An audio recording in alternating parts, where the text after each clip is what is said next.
Aku tak pernah menyangka bahwa hari itu akan mengubah segalanya selamanya.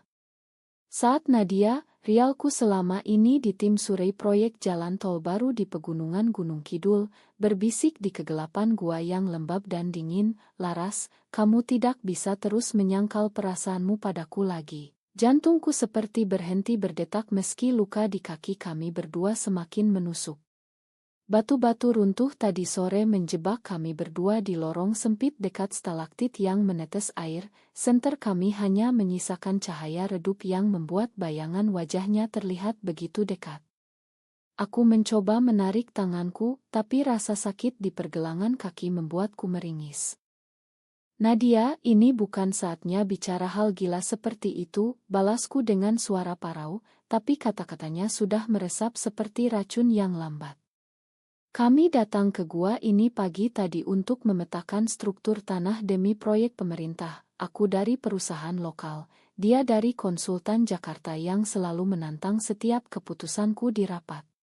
Persaingan kami sudah jadi bahan gosip kantor, tapi tak pernah terbayang akan berakhir seperti ini." Napasnya terdengar berat di telingaku. "Kamu pikir aku buta? Setiap kali kamu menghindar tapangku, setiap kali kamu buru-buru pergi setelah rapat, aku tahu ada sesuatu. Dan sekarang di sini, kita mungkin tak keluar hidup-hidup, aku tak mau lagi pura-pura. Aku merasa dunia berputar. Keluargaku di Yogyakarta, ibu yang setiap Jumat ke masjid, ayah yang mengajar ngaji di kampung, selalu bilang perempuan seperti aku harus menikah dengan laki-laki baik-baik. Aku sendiri sudah 28 tahun, masih single karena terlalu fokus karir. Tapi di kegelapan ini, dengan tangan Nadia yang hangat meski dinginnya gua, aku tak bisa lagi bohong pada diriku sendiri." Suara tetes air bergema, jauh di luar terdengar gema tim penyelamat yang belum pasti arahnya. "Kita harus bertahan dulu," kataku pelan, tapi air mata sudah mengalir tanpa suara. Nadia hanya mengangguk pelan, tapi matanya tak lepas dari wajahku. Malam pertama di gua itu terasa panjang sekali.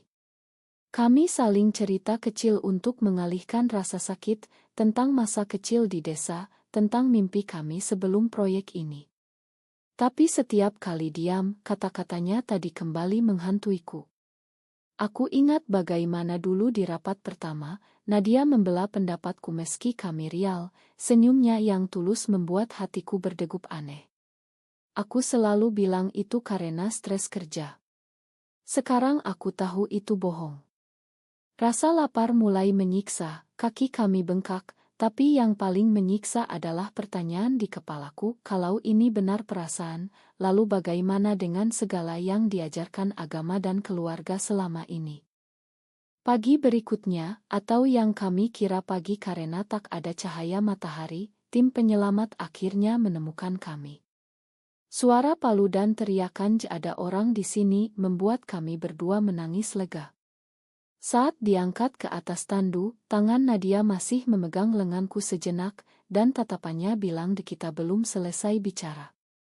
"Di rumah sakit kabupaten, dokter bilang luka kami tidak parah, hanya keseleo dan memar, tapi trauma psikologis mungkin lebih dalam." Ibu menelepon dari rumah, suaranya panik, "Laras, nak, kamu baik-baik saja?" "Ayah sudah sholat istikharah semalaman." Aku jawab iya, tapi dalam hati aku bertanya, kalau ibu tahu apa yang Nadia bisikan di gua, apa yang akan terjadi? Malam itu di kamar rawat, aku tak bisa tidur. Flashback datang bertubi-tubi. Dulu di universitas di Jogja, aku pernah dekat dengan teman perempuan, tapi aku buru-buru menjauh karena takut dosa. Sekarang Nadia, dengan rambut hitam panjangnya yang selalu dikat rapi saat kerja lapangan, dengan suaranya yang tegas tapi lembut saat berdebat, membuatku tak bisa lari lagi. Besoknya Nadia datang ke kamarku dengan kruk, membawa buah. "Kamu baik-baik saja?" tanyanya.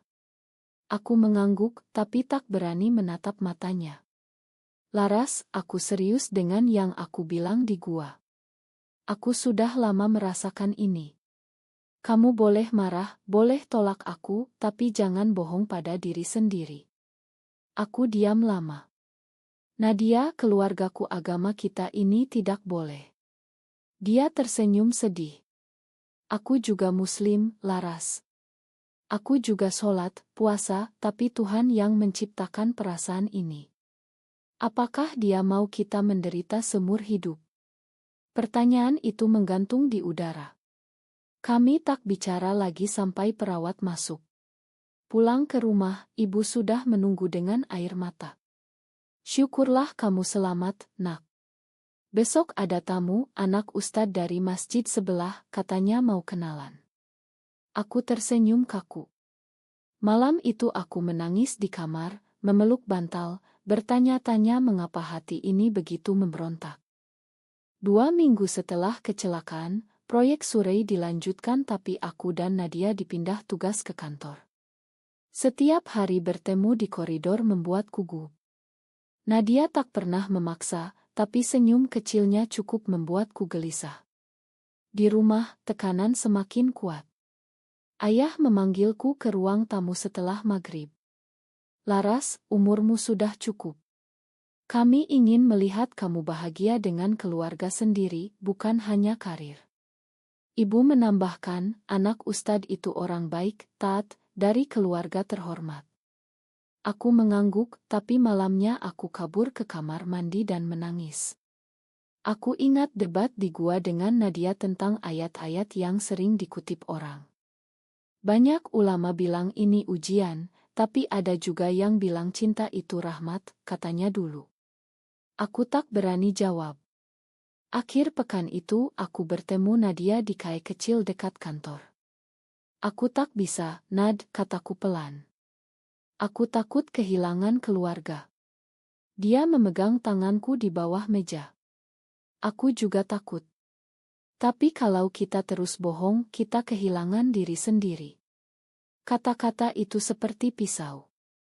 Kami berpisah dengan hati berat. Di masjid kampung, saat pengajian ibu, Ustadz membahas tentang senasu yang menyesatkan. Aku duduk di belakang, tangan gemetar memegang mukena. Pulangnya, adik laki-lakiku bertanya, Kak, kamu kok kelihatan sedih terus? Aku hanya tersenyum. Malam itu aku menulis di buku harian, apakah aku egois kalau memilih bahagia sendiri? Hubungan rahasia dengan Nadia mulai terjalin pelan-pelan. Kami bertemu di taman malam hari, bicara tentang mimpi, tentang proyek, tentang Tuhan.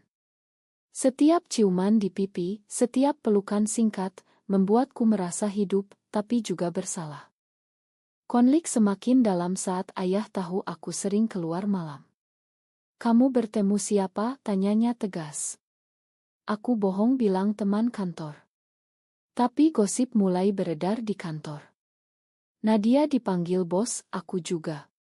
Kalian berdua terlalu dekat setelah insiden gua, kata atasan. Kami diam malam itu di rumah Nadia yang kecil di pinggir kota, kami duduk berdua di teras. Laras, aku tak mau sembunyi terus, katanya. Aku mau kita jujur. Aku menangis. Kamu tahu konsekuensinya. Keluargaku bisa mengusir aku. Agama bilang ini dosa besar. Nadia memelukku. Dosa apa yang membuat orang bahagia seperti ini? Aku tetap sholat, tetap percaya Tuhan, tapi aku juga percaya Dia tak mau kita hidup dalam kepalsuan. Debat kami panjang malam itu. Aku ingat ibu pernah bilang, cinta sesama jenis itu cobaan dari setan. Nadia bilang, banyak orang baik di luar sana yang seperti kita, Laras. Mereka tetap berbakti. Aku tak tahu siapa yang benar. Puncaknya saat ibu menemukan cat kami di ponsel yang ketinggalan. Tangisannya menggema di rumah. Laras, apa yang kamu lakukan? Ini memalukan keluarga. Kami ajar apa selama ini? Ayah diam saja, tapi matanya penuh kecewaan. Aku diusir malam itu juga. Dengan tas kecil, aku pergi ke rumah Nadia. Di sana aku ambruk. Aku kehilangan segalanya, kataku. Nadia memegang bahuku. Kamu tak kehilangan segalanya. Kamu punya aku. Dan kamu punya dirimu sendiri. Bulan-bulan berikutnya adalah neraka dan surga sekaligus. Aku tinggal dengan Nadia, bekerja dari rumah karena kantor meminta resign karena isu moral. Keluarga tak mau bicara denganku. Ibu kadang kirim pesan, kami sholat untukmu, nak, semoga kamu sadar. Aku baca ayat-ayat Al-Quran setiap malam, mencari jawaban. Nadia tak pernah memaksa aku pilih dia atau keluarga. Kamu harus bertanggung jawab atas pilihanmu, katanya suatu malam saat kami duduk di balkon melihat lampu kota. Kami bertengkar hebat saat itu. Aku bilang, kamu yang memulai semua ini di gua. Dia balas, dan kamu yang tak berani jujur pada dirimu sendiri bertahun-tahun. Tapi setelah marah, kami saling peluk dan menangis. Aku mulai terapi online dengan psikolog yang memahami isu ini. Perlahan aku belajar menerima bahwa perasaanku bukan penyakit, tapi bagian dari diriku. Suatu hari, adikku datang diam-diam ke apartemen kami. Kak, ibu sering nangis malam-malam. Tapi ayah bilang, mungkin kita harus belajar memahami. Itu harapan kecil. Nadia dan aku mulai ikut komunitas kecil wanita muslim yang seperti kami, bicara tentang iman dan cinta tanpa menghakimi. Tapi kehilangan tetap terasa. Saat lebaran, aku hanya bisa kirim oto doa dari jauh. Setahun kemudian, proyek gua itu sudah selesai, jalan tol dibangun, tapi luka lama masih ada. Aku dan Nadia sekarang tinggal bersama secara terbuka di kota kecil dekat Jogja. Aku buka usaha kecil konsultan lingkungan, Nadia tetap di bidang survei. Keluargaku mulai melunak, ibu kadang telepon, meski masih dingin. Ayah pernah bilang, kamu tetap anakku, tapi pilihanmu adalah tanggung jawabmu sendiri. Aku menerima itu. Di balkon apartemen kami, saat matahari terbenam, Nadia memegang tanganku. Kamu menyesal, tanyanya. Aku geleng. Aku menyesal pernah menyangkal begitu lama. Kami tak menang, tak kalah. Hanya hidup dengan konsekuensi pilihan. Malam itu aku sholat maghrib bersama Nadia, berdoa untuk keluarga dan untuk kekuatan. Hidup terus berjalan, dengan luka dan kebahagiaan yang bercampur. Dan aku bertanya pada diriku sendiri setiap hari, apakah mencintai dengan tulus seperti ini adalah kesalahan, atau justru menyangkalnya yang akan menghancurkan jiwa kita selamanya.